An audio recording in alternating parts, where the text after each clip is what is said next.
Flowing PSCയിലേക്ക് ഏവർക്കും സ്വാഗതം. ഇന്ന് നമ്മൾ നോക്കുന്നത് കേരളം ഭരണവും ഭരണ സംവിധാനങ്ങളും എന്ന ഭാഗത്തു നിന്നുള്ള ക്വസ്റ്റ്യൻസ് ആണ്.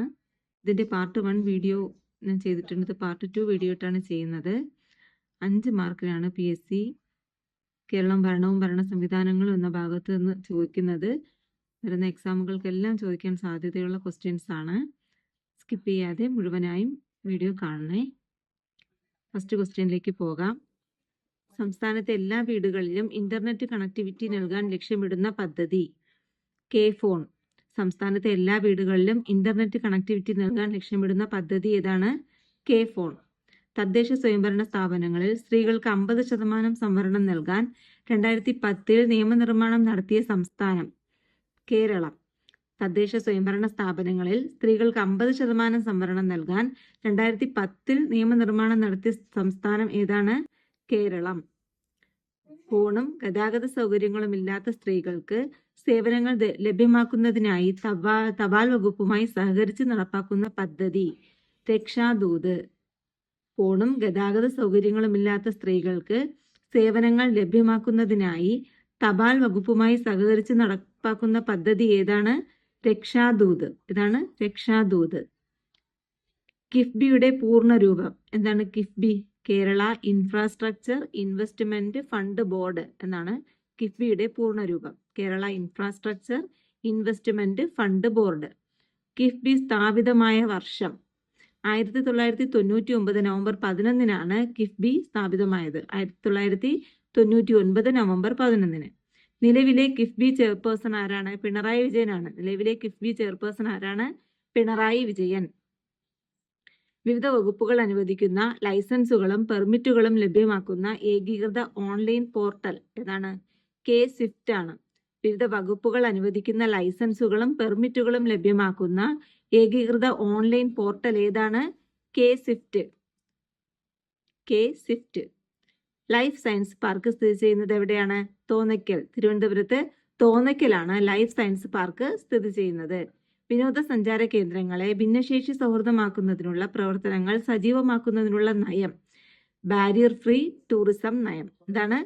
വിനോദസഞ്ചാര കേന്ദ്രങ്ങളെ ഭിന്നശേഷി സൗഹൃദമാക്കുന്നതിനുള്ള പ്രവർത്തനങ്ങൾ സജീവമാക്കുന്നതിനുള്ള നയമാണ് ബാരിയർ ഫ്രീ ടൂറിസം നയം. അപ്പോൾ വിനോദസഞ്ചാര കേന്ദ്രങ്ങളെ ഭിന്നശേഷി സൗഹൃദമാക്കുന്നതിനുള്ള ഇതാണ് എന്തോന്ന്? ബാരിയർ ഫ്രീ ടൂറിസം നയം എന്ന് പറയുന്നത്. ഓക്കെ. കേരളത്തിലെ ആദ്യ ഉത്തരവാദിത്ത ടൂറിസം ഗ്രാമമായി പ്രഖ്യാപിക്കപ്പെട്ടത് ഏതാണ്? അയ്മനമാണ്. കോട്ടയം ജില്ലയിലെ അയ്മനമാണ് കേരളത്തിലെ ആദ്യ ഉത്തരവാദിത്ത ടൂറിസം ഗ്രാമമായി പ്രഖ്യാപിക്കപ്പെട്ടത്. ഏതാണ്? കോട്ടയം ജില്ലയിലെ അയ്മനമാണ് കേരളത്തിലെ ആദ്യ ഉത്തരവാദിത്ത ടൂറിസം ഗ്രാമം. ദേശീയ ദുരന്ത നിവാരണ നിയമം നിലവിൽ വന്നത് എന്നാണ്? 2005 ഡിസംബർ 23 ദേശീയ ദുരന്ത നിവാരണ നിയമം നിലവിൽ വന്നത് 2005 ഡിസംബർ 23. ഏത് ആക്ട് പ്രകാരമാണ് കേരള ദുരന്ത നിവാരണ അതോറിറ്റി രൂപീകരിച്ചത്? Disaster management act 2005. ഇത് PSC പ്രീവിയസ് ക്വസ്റ്റ്യൻ ആണ്. ഏത് ആക്ട് പ്രകാരമാണ് കേരള ദുരന്ത നിവാരണ അതോറിറ്റി രൂപീകരിച്ചത്? ഡിസാസ്റ്റർ മാനേജ്മെന്റ് ആക്ട് 2005 പ്രകാരമാണ്. അപ്പോൾ 2005 ദേശീയ ദുരന്ത നിവാരണ നിയമം നിലവിൽ വന്നത്. അത് പ്രകാരമാണ് കേരള ദുരന്ത നിവാരണ അതോറിറ്റി രൂപീകരിച്ചത്. ഡിസാസ്റ്റർ മാനേജ്മെന്റ് ആക്ട് 2005 പ്രകാരം. ദുരന്ത നിവാരണ അതോറിറ്റി ആരംഭിച്ച ആദ്യ ഇന്ത്യൻ സംസ്ഥാനമാണ് കേരളം. ദുരന്ത നിവാരണ അതോറിറ്റി ആരംഭിച്ച ആദ്യ ഇന്ത്യൻ സംസ്ഥാനം ഏതാണ്? കേരളമാണ്. കേരള സംസ്ഥാന ദുരന്ത നിവാരണ അതോറിറ്റി നിലവിൽ വന്നത് എന്നാണ്? 2007 മെയ് 4 കേരള സംസ്ഥാന ദുരന്ത നിവാരണ അതോറിറ്റി നിലവിൽ വന്നത് 2007 മെയ് 4. ഇതെല്ലാം പ്രസ്താവന ക്വസ്റ്റ്യൻസ് ആയിട്ട് ചോദിക്കും കേട്ടോ. ഇപ്പൊ കേരള സംസ്ഥാന ദുരന്ത നിവാരണ അതോറിറ്റി നിലവിൽ വന്നത് എന്നാണ്? 2007 മെയ് 4. കേരള സംസ്ഥാന ദുരന്ത നിവാരണ നിയമം 2007 പ്രകാരം കേരള സംസ്ഥാന ദുരന്ത നിവാരണ അതോറിറ്റിയിലെ പരമാവധി അംഗങ്ങൾ എത്ര പേരാണ്? 10 പേരാണ്. പരമാവധി 10 പേരാവും. ചെയർമാൻ ഉൾപ്പെടെ പരമാവധി 10 പേരാണ് കേരള സംസ്ഥാന ദുരന്ത നിവാരണ അതോറിറ്റിയിലെ അംഗങ്ങൾ. എത്രയാണ്? പരമാവധി 10 പേരാണ്, ചെയർമാൻ ഉൾപ്പെടെ. ചെയർമാൻ ആരാണ്? മുഖ്യമന്ത്രി ആയിരിക്കും ചെയർമാൻ. കേരള സംസ്ഥാന ദുരന്ത നിവാരണ അതോറിറ്റിയിലെ ചെയർമാൻ ആരാണ്? മുഖ്യമന്ത്രിയാണ്. മഴക്കെടുതികൾക്കെതിരെ ജാഗ്രത പുലർത്തുന്നതിന് വേണ്ടി കേരള ദുരന്ത നിവാരണ അതോറിറ്റി യെല്ലോ അലർട്ട് പുറപ്പെടുവിക്കുന്നതിന്റെ ഉദ്ദേശം എന്താണ്? ഇത് പ്രീവിയസ് ക്വസ്റ്റ്യൻ ആണ്. 24 മണിക്കൂറിൽ 6 സെന്റിമീറ്റർ മുതൽ 11 സെന്റിമീറ്റർ വരെ മഴ പെയ്യുമെന്ന മുന്നറിയിപ്പാണ് യെല്ലോ അലർട്ട്. അപ്പൊ മഴക്കെടുതികൾക്കെതിരെ ജാഗ്രത പുലർത്തുന്നതിന് വേണ്ടി കേരള ദുരന്ത നിവാരണ അതോറിറ്റി യെല്ലോ അലർട്ട് പുറപ്പെടുവിക്കുന്നതിന്റെ ഉദ്ദേശം എന്താണ്? 24 മണിക്കൂറിൽ 6 സെന്റിമീറ്റർ മുതൽ 11 സെന്റിമീറ്റർ വരെ മഴ പെയ്യുമെന്ന മുന്നറിയിപ്പാണ്. ഓക്കെ. മഴവെള്ളം ശേഖരിച്ച് വിവിധ ആവശ്യങ്ങൾക്കായി ഉപയോഗപ്പെടുത്തുന്ന രീതി എന്താണ്? മഴവെള്ളക്കൊയ്ത്ത്. മഴവെള്ളം ശേഖരിച്ച് വിവിധ ആവശ്യങ്ങൾക്കായി ഉപയോഗപ്പെടുത്തുന്ന രീതി എങ്ങനെ അറിയപ്പെടുന്നു? മഴവെള്ളക്കൊയ്ത്ത്. വീട് നിർമ്മിക്കുമ്പോൾ മഴവെള്ള സംഭരണി നിർബന്ധമാക്കിയ സംസ്ഥാനം ഏതാണ്? തമിഴ്നാടാണ്. വീട് നിർമ്മിക്കുമ്പോൾ മഴവെള്ള സംഭരണി നിർബന്ധമാക്കിയ സംസ്ഥാനം തമിഴ്നാട്. നീരു മീരു പദ്ധതി നടപ്പിലാക്കിയ സംസ്ഥാനം ഏതാണ്? ആന്ധ്രാപ്രദേശ് ആണ്. നീരു മീരു പദ്ധതി നടപ്പിലാക്കിയ സംസ്ഥാനം ആന്ധ്രാപ്രദേശ്. പ്രീവിയസ് ക്വസ്റ്റ്യൻ ആണ്. നീരു മീരു പദ്ധതി നടപ്പിലാക്കിയ സംസ്ഥാനം ഏതാണ്? ആന്ധ്രാപ്രദേശ്. ജലസംരക്ഷണവും ഗ്രാമീണ ജനതയുടെ ശാക്തീകരണവും ലക്ഷ്യമിട്ട് ജനകീയ പങ്കാളിത്തത്തോടെ കേന്ദ്ര സർക്കാർ ആരംഭിച്ച പദ്ധതിയാണ് ഹരിയാലി. എന്താണ്? ജലസംരക്ഷണവും ഗ്രാമീണ ജനതയുടെ ശാക്തീകരണവും ലക്ഷ്യമിട്ട് ജനകീയ പങ്കാളിത്തത്തോടെ കേന്ദ്ര സർക്കാർ ആരംഭിച്ച പദ്ധതിയാണ് ഹരിയാലി. ഇതാണ് ഹരിയാലി. ഭൂമിയിലെ വൃക്കകൾ എന്നറിയപ്പെടുന്ന എന്താണ്? തണ്ണീർത്തടങ്ങളാണ്. ഭൂമിയിലെ വൃക്കകൾ എന്നറിയപ്പെടുന്നത് തണ്ണീർത്തടങ്ങൾ. ലോക തണ്ണീർത്തട ദിനം എന്നാണ് ഫെബ്രുവരി 2. ലോക തണ്ണീർത്തട ദിനം ഫെബ്രുവരി 2. കേരളത്തിൽ നെൽവയൽ സംരക്ഷണ നിയമം നിലവിൽ വന്നത് എന്നാണ്? 2008 ഓഗസ്റ്റ് 11. കേരളത്തിൽ നെൽവയൽ സംരക്ഷണ നിയമം നിലവിൽ വന്നത് എന്നാണ്? 2008 ഓഗസ്റ്റ് 11. ഇതൊക്കെ PSCയുടെ പ്രീവിയസ് ക്വസ്റ്റ്യൻസ് ആണ് ഇതെല്ലാം. കേരളത്തിൽ നെൽവയൽ സംരക്ഷണ നിയമം എന്നാണ് നിലവിൽ വന്നത്? 2008 ഓഗസ്റ്റ് 11. നിലവിൽ ഇന്ത്യയിലെ റംസാർ സൈറ്റുകളുടെ എണ്ണം എത്രയാണ്? നിലവിൽ ഇന്ത്യയിൽ 75 റംസാർ സൈറ്റുകളാണ് ഉള്ളത്. എത്രയാണ്? 75. ഇന്ത്യയിലെ ഏറ്റവും വലിയ റംസാർ സൈറ്റ് ഏതാണ്? സുന്ദർബൻസ് ആണ്. പശ്ചിമ ബംഗാളിലെ സുന്ദർബൻസ് ആണ് ഇന്ത്യയിലെ ഏറ്റവും വലിയ റംസാർ സൈറ്റ്. കേരളത്തിലെ റംസാർ സൈറ്റുകളുടെ എണ്ണം എത്രയാണ്? 3 റംസാർ സൈറ്റുകളാണ് കേരളത്തിലുള്ളത്. ഏതൊക്കെയാണ്? വേമ്പനാട്ട് കായൽ, അഷ്ടമുടി കായൽ, ശാസ്താംകോട്ട കായൽ. ഈ 3 കായലുകളുമാണ് കേരളത്തിലെ റംസാർ സൈറ്റ്. 3 റംസാർ സൈറ്റുകളാണ് കേരളത്തിലുള്ളത്. വേമ്പനാട്ട് കായൽ, അഷ്ടമുടി കായൽ, ശാസ്താംകോട്ട കായൽ. തണ്ണീർത്തടങ്ങളുടെ കവാടം എന്നറിയപ്പെടുന്ന കേരളത്തിലെ കായൽ ഏതാണ്? അഷ്ടമുടി കായലാണ്. തണ്ണീർത്തടങ്ങളുടെ കവാടം എന്നറിയപ്പെടുന്ന കേരളത്തിലെ കായൽ ഏതാണ്? അഷ്ടമുടി കായലാണ് തണ്ണീർത്തടങ്ങളുടെ കവാടം എന്നറിയപ്പെടുന്നത്. ഇമ്പോർട്ടൻ്റ് ആണ് ഇതൊക്കെ. ദേശീയ ഗ്രാമീണ തൊഴിലുറപ്പ് പദ്ധതി നിലവിൽ വന്നത് എന്നാണ്? 2005 ദേശീയ ഗ്രാമീണ തൊഴിലുറപ്പ് പദ്ധതി നിലവിൽ വന്നത് 2005. എത്ര വയസ്സിന് താഴെയുള്ള കുട്ടികൾക്കാണ് ബാലവേല നിരോധന നിയമപ്രകാരം സംരക്ഷണം നൽകുന്നത്? 14 വയസ്സ്. എത്ര വയസ്സിന് താഴെയുള്ള കുട്ടികൾക്കാണ് ബാലവേല നിരോധന നിയമപ്രകാരം സംരക്ഷണം നൽകുന്നത്? 14 വയസ്സ്. ഓക്കെ. ദേശീയ ഗ്രാമീണ തൊഴിലുറപ്പ് പദ്ധതി മഹാത്മാഗാന്ധി ദേശീയ ഗ്രാമീണ തൊഴിലുറപ്പ് പദ്ധതി എന്ന് പുനർനാമകരണം ചെയ്തതെന്നാണ്? 2009. ഇപ്പൊ ദേശീയ ഗ്രാമീണ തൊഴിലുറപ്പ് പദ്ധതി നിലവിൽ വന്നത് 2005. അത് മഹാത്മാഗാന്ധി ദേശീയ ഗ്രാമീണ തൊഴിലുറപ്പ് പദ്ധതി എന്ന് പുനർനാമകരണം ചെയ്തത് 2009 ഒക്ടോബർ 2.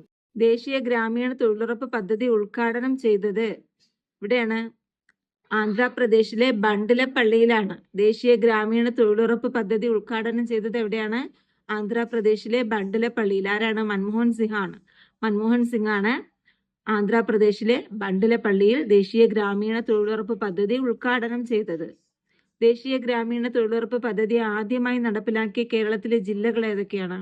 പാലക്കാട്, വയനാടുമാണ്. ദേശീയ ഗ്രാമീണ തൊഴിലുറപ്പ് പദ്ധതി ആദ്യമായി നടപ്പിലാക്കിയ കേരളത്തിലെ ജില്ലകൾ പാലക്കാട്, വയനാട്. കേരളത്തിലെ നഗരപ്രദേശങ്ങളിൽ ഈ പദ്ധതി അറിയപ്പെടുന്നത് ഏത് പേരിലാണ്? അയ്യങ്കാളി ദേശീയ നഗര തൊഴിലുറപ്പ് പദ്ധതി എന്നാണ്. അപ്പൊ ദേശീയ തൊഴിലുറപ്പ് പദ്ധതി കേരളത്തിലെ നഗരപ്രദേശങ്ങളിൽ അറിയപ്പെടുന്നത് അയ്യങ്കാളി ദേശീയ നഗര തൊഴിലുറപ്പ് പദ്ധതി എന്നാണ്. ദേശീയ ഗ്രാമീണ തൊഴിലുറപ്പ് നിയമം പാസാക്കുന്ന സമയത്തെ രാഷ്ട്രപതി ആരായിരുന്നു? APJ അബ്ദുൽ കലാം ആണ്. ദേശീയ ഗ്രാമീണ തൊഴിലുറപ്പ് നിയമം പാസാക്കുന്ന സമയത്തെ രാഷ്ട്രപതി APJ അബ്ദുൽ കലാം. ദേശീയ ഗ്രാമീണ തൊഴിലുറപ്പ് നിയമം പാസാക്കുന്നതിന് വേണ്ടി പ്രവർത്തിച്ച സംഘടന ഏതാണ്? മസ്ദൂർ കിസാൻ ശക്തി സംഘടനയാണ്. ദേശീയ ഗ്രാമീണ തൊഴിലുറപ്പ് നിയമം പാസാക്കുന്നതിന് വേണ്ടി പ്രവർത്തിച്ച സംഘടനയാണ് മസ്ദൂർ കിസാൻ ശക്തി സംഗതൻ. ഇമ്പോർട്ടൻ്റ് ആണ് ഇതെല്ലാം. നിലവിൽ കേരളത്തിൽ മഹാത്മാഗാന്ധി ദേശീയ ഗ്രാമീണ തൊഴിലുറപ്പ് പദ്ധതിയുടെ ദിവസവേതനം എത്രയാണ്? 311 രൂപയാണ്. ഇപ്പൊ ഏറ്റവും കൂടുതൽ വേതനം നൽകുന്നത് ഗോവയാണ്. കേരളത്തിൽ നിലവിൽ മഹാത്മാഗാന്ധി ദേശീയ ഗ്രാമീണ തൊഴിലുറപ്പ് പദ്ധതിയുടെ ദിവസവേതനം 311 രൂപയാണ്. രാജ്യത്തെ വിദ്യാസമ്പന്നരായ യുവതി യുവാക്കൾക്ക് സ്വയം തൊഴിൽ നൽകുക എന്ന ലക്ഷ്യത്തോടെ ആരംഭിച്ച പദ്ധതിയാണ് പ്രധാനമന്ത്രി റോസ്ഗാർ യോജന. എന്താണ്? രാജ്യത്തെ വിദ്യാസമ്പന്നരായ യുവതി യുവാക്കൾക്ക് സ്വയം തൊഴിൽ നൽകുക എന്ന ലക്ഷ്യത്തോടെ ആരംഭിച്ച പദ്ധതി ഏതാണ്? പ്രധാനമന്ത്രി റോസ്ഗാർ യോജന.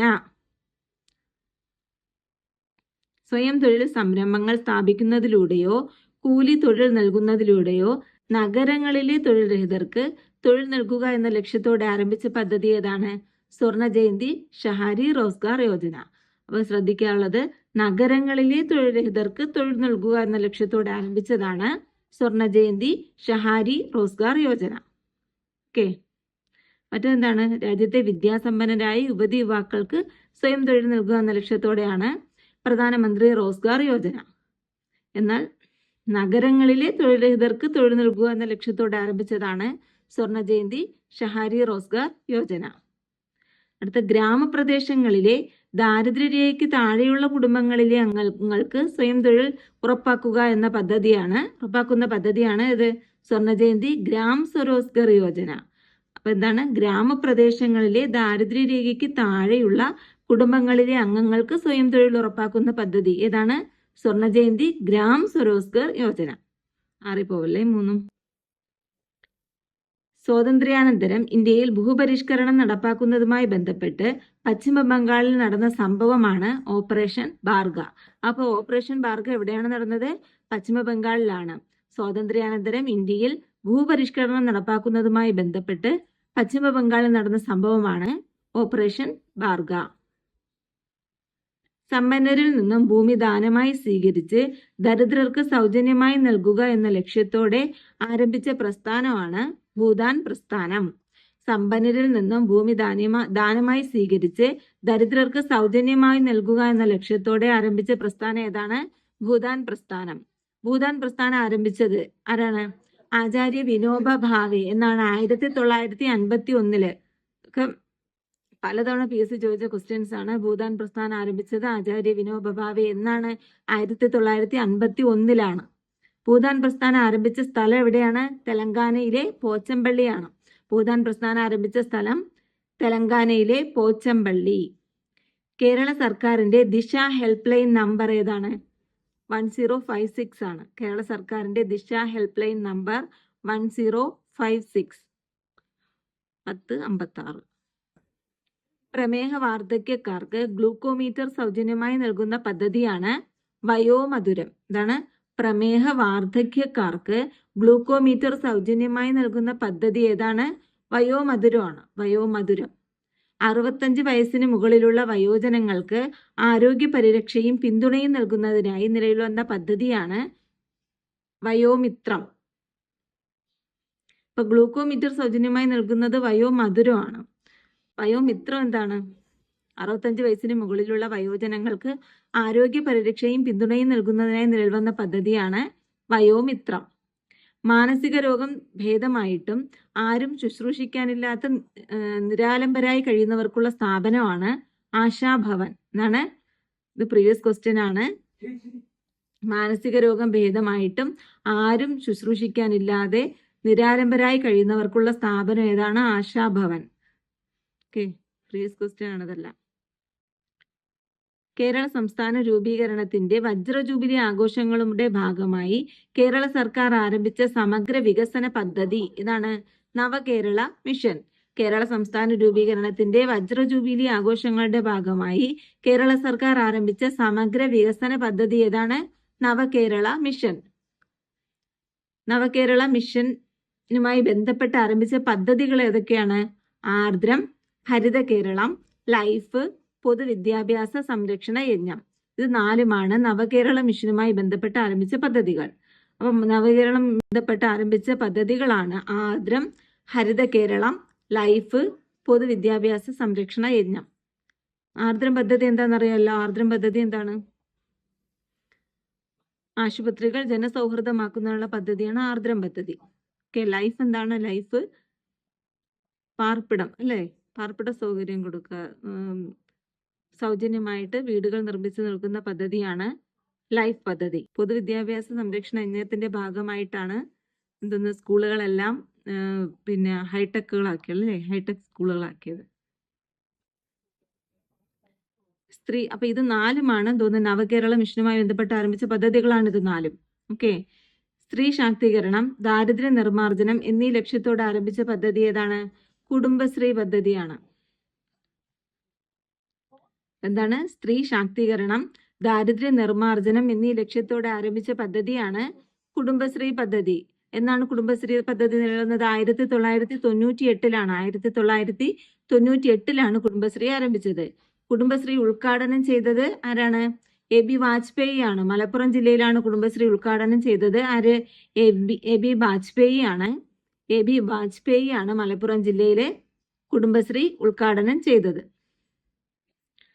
പ്രമേഹം, രക്തസമ്മർദ്ദം തുടങ്ങിയ രോഗങ്ങൾ ബാധിച്ചവരെ വീടുകളിലെത്തി പരിശോധന നടത്തുന്നതിനുള്ള കുടുംബശ്രീ പദ്ധതി ഏതാണ്? സാന്ത്വനമാണ്. പ്രമേഹം, രക്തസമ്മർദ്ദം തുടങ്ങിയ രോഗങ്ങൾ ബാധിച്ചവരെ വീടുകളിലെത്തി പരിശോധന നടത്തുന്നതിനുള്ള കുടുംബശ്രീയുടെ പദ്ധതിയാണ് സാന്ത്വനം. ഓക്കെ, വളരെ ഇമ്പോർട്ടൻ്റ് ആയിട്ടുള്ള ക്വസ്റ്റ്യൻസ് ആണ്. കാർഷിക ഉൽപ്പന്നങ്ങളുടെ ഉൽപാദനത്തിനും വിപണനത്തിനുമായി കുടുംബശ്രീ ആരംഭിച്ച പദ്ധതി ഏതാണ്? സമഗ്രയാണ്. കാർഷിക ഉൽപ്പന്നങ്ങളുടെ ഉൽപാദനത്തിനും വിപണനത്തിനുമായി കുടുംബശ്രീ ആരംഭിച്ച പദ്ധതി സമഗ്രയാണ്. ഏതാണ്? സമഗ്ര. കേരളവും ഭരണ സംവിധാനങ്ങളിൽ നിന്നുള്ള വളരെ തിരഞ്ഞെടുത്ത ക്വസ്റ്റ്യൻസ് ആണ്, പ്രധാനപ്പെട്ട ക്വസ്റ്റ്യൻസ് ആണ്.